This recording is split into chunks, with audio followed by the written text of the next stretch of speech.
Hey guys, it's Kelvin here once again. Yeah, so today I'm just going to show you guys an exercise, right? It's a major scale stretch exercise. It's going to help your fingers. But once we are done with this exercise, you actually start feeling it. You feel it actually. So like I said, it's a major scale we are using for the exercise. So yeah, this is a key of G, right? So yes, most importantly, while practicing or when practicing, use a metronome, right? Start very slow, then before you get to your desired tempo, right? So another thing is practice up and down for your hands to get used to the environment of the fretboard, right? Yeah. So now, like I said, we're using the major scale. So now this is the pattern. Do, re, mi, right? So do, re, mi. Right. The next one is fa, sol, la. Right. Let me go again.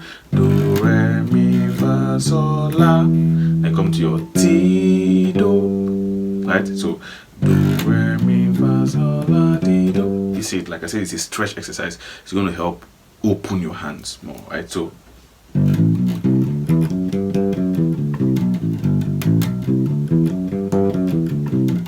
once you're done, you can go to the next one. Right, so just try it out. Try it very slow. Start it very slow. Sorry.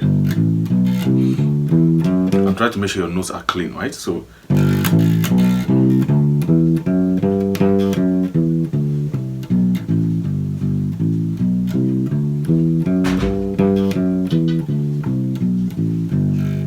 do that, like you can actually put a timer, right, and do that like let's say 2-3 minutes consistently without stopping.